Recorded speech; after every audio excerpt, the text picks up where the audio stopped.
ক্লিওপেট্রার সৌন্দর্যের নানা গল্প আমরা কম বেশি সবাই শুনেছি। সে কোন কালে বিষাক্ত কোবরার বিষে প্রাণ হারিয়েছিলেন এই রূপবতী রানী, কিন্তু 21 শতকেও যেন জীবন্ত ক্লিওপেট্রার সেই গল্পগাথা। এখনো সবার একই প্রশ্ন, ক্লিওপেট্রা এত সুন্দরী হয়ে উঠেছিলেন কিভাবে? তার অপরূপ সৌন্দর্যের চাবিকাঠি বা কী ছিল? এসব প্রশ্নের উত্তর খুঁজে বের করেছেন ত্বক ও রূপ বিশেষজ্ঞরা।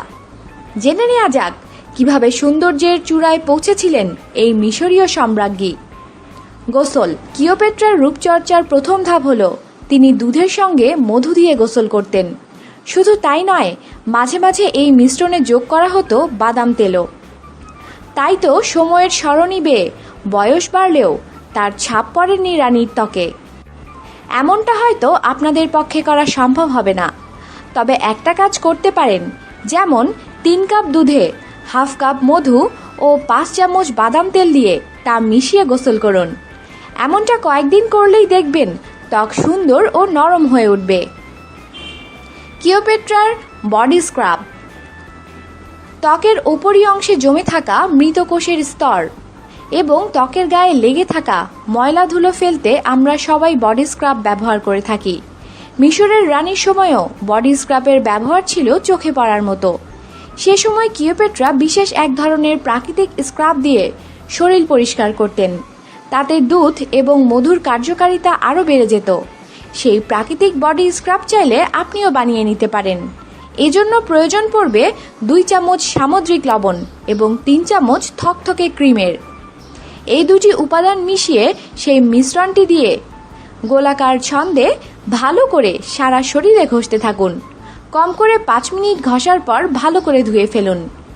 Face cream. ক্লিওপেট্রার অপরূপ সৌন্দর্যের আরেক চাবিকাঠি ছিল তার ফেস ক্রিম।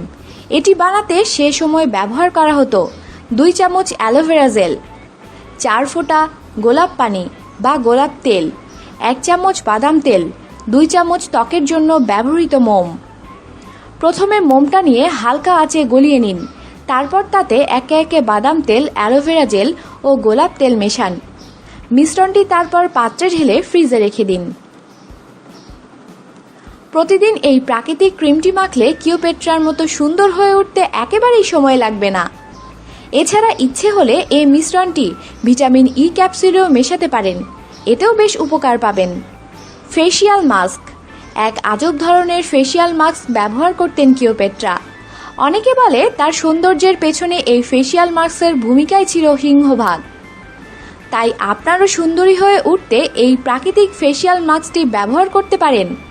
এটি তৈরিতে প্রয়োজন পড়বে 2 চামচ সাদা কাদামাটি, 2 চামচ দুধ, 1 চামচ মধু এবং 1 চামচ অলিভ অয়েল বা বাদাম তেল।